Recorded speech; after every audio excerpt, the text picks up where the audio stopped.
Science अभी इस्लाम तक पहुंची नहीं है, ठीक है। साइंस को जितना एक्सप्लोर कर रही है वो इस्लाम के नज़दीक पहुंचती जा रही है ना। और जब वो इस्लाम की बेसिकली अब वो चीज़ें एक्सप्लोर कर रहे हैं, कुरान पाक में हर चीज़ बता दी गई है। आप देखें ना, इसका कभी डीजल पूरा नहीं होता, कभी पेट्रोल पूरा नहीं होता, कभी इसका टायर का मसला बन जाता, कभी इंडिया ने किया है। आपको लगता है इंडिया कर सकता है? कर सकता है, क्यों नहीं, चांद पे चला गया। अच्छा, आपको कैसे पता वो चांद पे चला गया? उनको मारते हैं, पीटते हैं, आप देखते हैं अक्सर वीडियो में कि मुसलमानों के ऊपर ही जुल्म होता है, उनको ही मारा जाता है, उनको ही जलाया जाता है, उनके ऊपर ही खंजर चलाए जाते हैं। अच्छा, हिंदुओं पे क्यों नहीं चलते? मस्जिद में देख लें, मस्जिद में एसी किसकी इजाद है? पंखा, इलेक्ट्रिसिटी फैराडे ने बनाई है। आप बल्ब देख लें, बल्ब किसकी इजाद है? एडिसन की। तो एक अगर शायद ये स्पीकर ना होता, ये इलेक्ट्रिसिटी ना होती, ये एसी ना होता, हम मस्जिदें कैसे आबाद करते? हमारी मेंटालिटी में क्या है कि भाई हमारी आर्मी बहुत आगे है। क्यों? हमारी आर्मी जो है ना, वो जो पाँव उठाती है ना वहाँ पे बॉर्डर बॉर्डर पे, वो इंडिया की आर्मी से ऊंचा उठता है। दिस इज ये हमारा कॉन्सेप्ट है। This is what we perceive in fact. तारीख में पहली मर्तबा न्यूयॉर्क ने दिवाली को पब्लिक हॉलिडे अनाउंस कर दिया है और इंडिया में एयर टैक्सी स्टार्ट होने लगी है। सोशल मीडिया पे बहुत वायरल रही कि इंडिया ने इलेक्ट्रिक मर्सिडीज बेंज तैयार की है जो कि तकरीबन 850 किलोमीटर इलेक्ट्रिक चार्ज पे चलती है। अब खबर ये आ रही है कि इंडिया इलेक्ट्रिक एयरक्राफ्ट तैयार करने जा रहा है जिसका डिजाइन अप्रूव हो चुका है उनकी गवर्नमेंट की तरफ से और 2024 के एंड तक वो उसे रेडी करेंगे। वॉर चलती है रशिया, अभी भी हम लड़ रहे हैं उनसे। अभी भी अगर कोई हमारा कबूतर भी चला जाए तो वापस गोली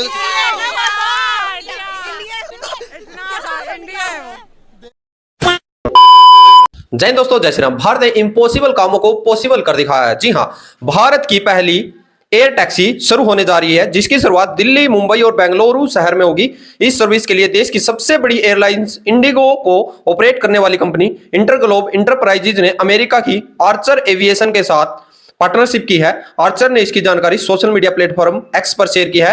पार्टनरशिप साइन होने के बाद दोनों कंपनियों ने एक बयान जारी किया और कहा, इलेक्ट्रिक एयर टैक्सी का ऑपरेटर रेगुलेटरी अप्रूवल और क्लियरेंस पर निर्भर होगा। हमारा लक्ष्य है देश के एक रिवोल्यूशनरी ट्रांसपोर्ट सॉल्यूशन प्रोवाइड करवाना है। तो देखिए, भारत के अंदर ये जो टैक्सी है भाई 90 मिनट का जो समय बाई रोड लगता है उसको 7 मिनट में पॉसिबल कर दिखाएगा। आप लोग क्या राय कमेंट सेक्शन में जरूर रखें और पाकिस्तानियों को इस पे भाई क्या राय है वो भी देखिए। वीडियो को लाइक करें, चैनल सब्सक्राइब करें। वीडियो शुरू करते हैं। यहाँ पर एक खबर मैं आपको बताती चलूँ, 2026 तक ये बोला जा रहा है कि इलेक्ट्रिक एयर टैक्सीज लॉन्च कर दी जाएंगी, मगर भारत में। तो वो हमसे साइंस एंड टेक्नोलॉजी में कितना आगे? भारत हर चीज़ में, भारत का मैं तो खैर, भारत हमसे बहुत, हमारा कंपटीशन अब है ही नहीं उसके साथ। हमें अपने आप को, जो हकीकत की बात है, भारत से कंपेयर करना छोड़ देना चाहिए। इवन हम बांग्लादेश के बराबर, बांग्लादेश हमसे जान छुड़वा गए, सुखी रह गए। अब उनका जीडीपी देखें, उनका जीडीपी देखें, हमारा देखें, उनकी एक्सपोर्ट्स देखें, हमारी देखें। मेरे हिसाब से अमेरिका नहीं, चाइना नहीं, स्विट्जरलैंड नहीं, फ्रांस नहीं, इटली नहीं, साउथ अफ्रीका, हमारा बहुत करीबी मुल्क है, हमारे बॉर्डर भी लगता है। इंडिया। क्या आपको लगता है इंडिया कर सकता है ऐसा? ऐसा कर भी सकते हैं। क्यों कर सकता है? दुश्मन है हमारा। दुश्मन है तो वो टैक्सियां बनाएगा? क्यों नहीं बनाएगा? सब क्या देखना पड़ रहा है? अच्छा है मैं अंधा हूँ। नहीं, वो दुश्मन है। अगर वो तरक्की याफ्ता है तो फिर मुमकिन है कि वो कर सकता है। तरक्की याफ्ता नहीं है तो मुमकिन कैसे है? मुमकिन तो कर सकते हैं, दुश्मन भी होता है ना फिर। अच्छा, मतलब आपका दुश्मन तरक्की कर सकता है तो आप क्यों नहीं कर सकते? हम क्यों नहीं कर सकते? हमारी में जो है ना, हमारी जो गवर्नमेंट जो है ना, हमसे मदद नहीं करती। अच्छा, हमारा साथ नहीं देती। अच्छा, हमारा साथ दे तो इतनी बेरोजगारी ना हो। तो वहाँ की गवर्नमेंट उनका साथ दे दी है ना जी। इधर देख लें आप, कोई काम करता है तो उनको भी तंग करते हैं, उठा के ले जाते हैं। आप खुद देख रहे हैं गुर्बत कितनी है, महंगाई कितनी है, कितनी परेशानी बनी हुई है। मतलब क्या लगता है आपको कि हिंदुस्तान इस टाइम हमसे ज्यादा पावरफुल बन गया है या बन रहा है? उनकी दूसरे चीजों में तो पावरफुल है, लेकिन बाकी जो टेक्नोलॉजी है ना वो हमारी ज्यादा है। कौन सी टेक्नोलॉजी हमारी उनसे ज्यादा है? हमारे पास जो है ना, एटम के लिहाज से, लड़ाई के हिसाब से वो हमारे से नीचे है। एटम में वो भी बड़े आगे हैं। उनका भी मुस्लिम साइंसदान था जिसने उन्हें एटमी ताकत बनाया था। वो बाहर से खरीद रहे हैं, लेकिन उनके पास अपने भी हैं, उनके पास बाहर के भी हैं, दोनों ममालिक हैं। कितने मिसाइल पहले फेल होते रहे, अभी वो चांद पे चले गए हैं। हमने क्या किया है मुझे बताएं? चाइना की मदद के अलावा नहीं, चाइना की मदद के अलावा मुझे बताएं कि हमने एक बात बताइए, उनके पास पैसा है, मैशत है उनकी, वो जहाँ मर्जी चले जाए। बात हम करेंगे एक बार फिर भारत की, और भारत में ये बताया जा रहा है कि 2026 तक एयर टैक्सी, जी हाँ, वो जो हवा में चढ़ती है ना, जी हाँ, एयर टैक्सी जो है वो चलनी शुरू हो जाएगी भारत में, और इससे जी 90 मिनट्स का जो डिस्टेंस है वो 7 मिनट्स में तय हो जाएगा। अब बहुत खुशी मनाई जा रही है, बहुत लोग मुबारकबाद दे रहे हैं, बहुत लोग हैरान हो रहे हैं, बहुत लोग परेशान हो रहे हैं, और बहुत से लोग तारीफ भी कर रहे हैं कि देखिए जी भारत ने कितनी तरक्की की है कि 2026 तक जो है भारत जो है वो एयर टैक्सी जो है चलानी शुरू कर देंगे, और जिसमें 90 मिनट्स का डिस्टेंस जो है, 90 मिनट का जो डिस्टेंस है वो सिर्फ 7 मिनट्स में तय होगा। लेकिन जहां तक मुझे याद पड़ता है, आप लोग जानते हैं अमिताभ बच्चन साहब को, जी हाँ बच्चन जी, मेरे अंगने में, जी वही वाले, तो जी उन्होंने तो 1982 में उनकी मूवी आई थी खुददार, अगर मैं सही नाम बता रही हूँ तो उसमें ये देखें वो पहले से ही ऐसी टैक्सी चलाया करते थे जो हवा में उड़ती थी, और ये बात जो है ये देखें बच्चन साहब की, वो देखें सारी गाड़ियां नीचे, उनकी टैक्सी ऊपर, और वो खुद जो है टैक्सी की छत पे है, और टैक्सी को उड़ा पता नहीं कौन रहा है, अंदर कोई भी नहीं है, लेकिन बच्चन साहब जो है खुद वो छत पे बैठे हुए हैं, बाकी सारी जो रोड है वो नीचे आपको दिखाई दे रही है। तो ये चीज तो जी बहुत पहले जो है वो इंडिया ने बना ली थी। और कैसा लगा मेरा मजाक?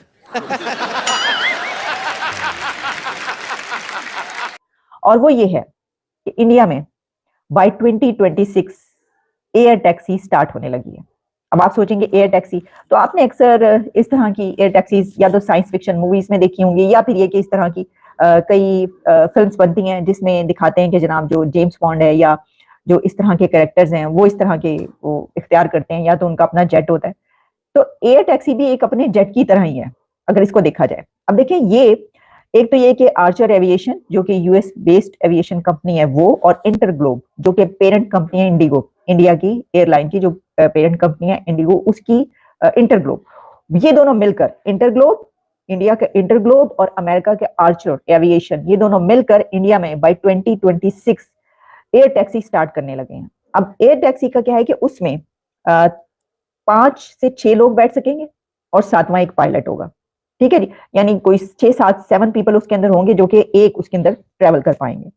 अच्छा, अब जो एयर जेट्स हैं उसके लिए जाहिर है उनकी खास कोई उसकी कैपेसिटी होगी, जो भी होगी वो भी हम आपको बताएंगे, लेकिन उसमें जो ट्रेवल है, जो सफर है, मसलन अगर आप मुंबई से आपने दिल्ली या तीन सिटीज का आ रहा है, इंडिया के 3 सिटीज का है, बेंगलुरु, मुंबई एंड दिल्ली। अच्छा, इनमें ये सर्विस होगी, और 90 मिनट्स का जो ट्रेवल है, यानी इंडिया के किसी सिटी से दूसरे सिटी आपने जाना है और 90 मिनट्स का ट्रेवल है, तो उसको आप 7 मिनट्स में कर पाएंगे। तो आप सोचिए कि फासले इंडिया ने कितने कम कर दिए हैं, कम करने जा रहा है, कि आप घंटों पर जो सफर आपने करना है, ट्रैवल करना है, वो आप सिर्फ 7 मिनट्स में कर पाएंगे, 7 मिनट में पहुंच जाएंगे। तो आपकी तरक्की की रफ्तार कहां पर पहुंचेगी, इंडिया में तरक्की की स्पीड कहां पर पहुंचेगी, जब वहां पर एयर टैक्सी बाय 2026 स्टार्ट हो जाएगी। तो दोस्तों आप लोगों ने देखा कि भाई पाकिस्तानियों को इस पे यकीन नहीं हो रहा, क्योंकि भाई वो मदरसे में पढ़े हैं, उन्होंने टेक्नोलॉजी से कोई लेना देना नहीं। और ये बात मैं नहीं भाई, खुद पाकिस्तानी कबूलते हैं। क्योंकि देखिए, एक तरफ तो जो इस्लाम है उसमें कहा जाता है कि भाई आप जो टेक्नोलॉजी है, सोशल मीडिया, उसको यूज मत करें। और उससे भी बड़ी मूर्खता पाकिस्तान के मिनिस्टर हैं, जैसे जब भारत भाई चंद्रयान 3 भेजा था, चांद पर गया था, तो वो बोल रहे थे कि जो हमें नीचे से दिख रहा है आप उसको ऊपर क्यों देख रहे हो। तो एक्चुअल रियलिटी क्या है कि भाई दोगलापन खेलता है पाकिस्तान, दोनों तरफ की बातें करता है। एक तरफ तो बोलता है भाई हमारे पास परमाणु बम है, हमारे पास ये है, हम यहाँ से दबाएंगे बटन, भारत को उड़ा देंगे, उसको खत्म कर देंगे। दूसरी जो मेन हकीकत है भाई, उनके पास कुछ भी नहीं है, और परमाणु बम है उनका भाई किसी ने ना तो आज तक वो देखा है, ना वो नाम में चले हुए हैं। और ये खुद जहां परमाणु बम रखते हैं वहां भी पीछे विस्फोट हो गया था। तो भाई मेरा तो ये मान ला कि देखिए अपनी सबकी सोच सोचा, पाकिस्तान के पास परमाणु बम के नाम के सिवा कुछ है ही नहीं।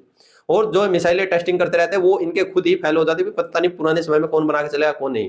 दूसरी तरफ जो पहले भी जो इस्लामिक स्कॉलर होते थे, वो जैसे रील्स आती है ना, कैसेटें आती थी, उस पर सिर्फ नाम लिखा होता था कि भाई इनको यादगार दिलाए। अब बड़े बड़े पोस्टर आते हैं, जो बड़े बड़े स्कॉलर हैं इस्लामिक, वो अपने खुद के यूट्यूब चैनल खोल के बैठे हुए हैं, टीवीओ पर आते हैं, जो जिसको टेक्नोलॉजी को ये हराम मानते थे पाकिस्तानी, आज उन्हीं पर बैठे हुए हैं। ये वही पाकिस्तानी है भाई। अब ये तारक जमील का बेटा भी मरा था पीछे, जो भारत को उड़ाने और भारत को हर वक्त जो इनके दिमाग में जहर उगलते रहते हैं भारत के खिलाफ। जब खुद का घर जला तो भाई बहुत रोना आ रहा था उसको, तारक जमील को बोल रहा था कि बेटे कोई भी ऐसा ना हो कि बेटे का जो जनाजा हो बाप के सामने निकले, ऐसे वैसे बातें, बड़ा रो रहा था, चिल्ला रहा था। तब उसको भाई बड़ा फील हो रहा था अपने, क्योंकि जो भाई दूसरों के घर पर, जिनके घर कहते हैं ना, जिनके शीशे के घर हो, तो दूसरों के घरों पर पत्थर नहीं चलाना चाहिए, और ये पाकिस्तान को समझ लेना चाहिए। आप लोग क्या रिकमेंडेशन जरूर जय हिंद, जय श्री राम।